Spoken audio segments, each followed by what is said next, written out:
ये शेयर्स सस्ते दामों में हैं तो वो अब इन्हीं शेयर्स को दूसरों को भी उस कंपनी की करंट प्राइस से 10% या 20% की डिस्काउंट में बेच सकते हैं।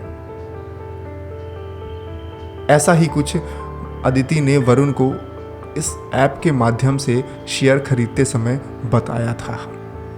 और फिर वरुण ने इस ऐप में पैसे डालने से पहले इसके बारे में यूट्यूब में कई सारे आर्टिकल्स के माध्यम से रिसर्च भी कर लिया था, और जब उसे सही लगा था तभी उसने अपनी गाढ़ी कमाई को हर जगह से निकाल कर इस ऐप में डाला था।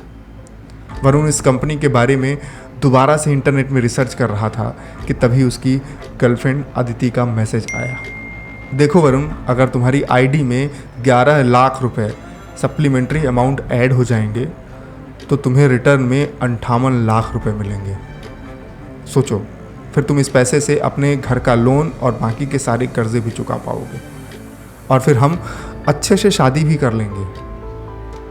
मैं ये नहीं चाहती कि हमारी शादी के समय तुम पर कोई कर्ज हो। तुम्हें पूरे 11 लाख नहीं देने हैं, 5 लाख रुपए मैं तुम्हारे बिहाफ पे मैं खुद ऐड कर रही हूँ। बस तुम 6 लाख रुपए का इंतज़ाम कर लो, उसके बाद तुम चाहना तो अपने पूरे पैसे निकाल लेना। इस ऐप की वजह से हमारा रिलेशन ख़राब हो रहा है। अदिति के इस मैसेज को पढ़ने के बाद वरुण ने कुछ देर तक सोचा, लेकिन अगले ही पल उसने रिप्लाई में लिखा, देखो अदिति, मेरे पास अब सच में पैसे नहीं हैं। मैं कई बार बोल चुका हूँ कि मैं बिल्कुल लोअर मिडिल क्लास फैमिली से आता हूँ। पिछली बार मैंने जो सप्लीमेंट्री अमाउंट भरा था वो अपनी मम्मी के गहने गिरवी रख के भरे थे। Please help me out. मैं जानता हूँ तुम मुझसे बहुत प्यार करती हो और इस पैसे से हम अपनी लाइफ बना सकेंगे, लेकिन अब मेरे पास कुछ भी नहीं बचा है। अपनी कंपनी से बोलो कि वो ये ट्रांजैक्शन कैंसिल कर दे। वरुण ने ये मैसेज लिखा और सेंड कर दिया।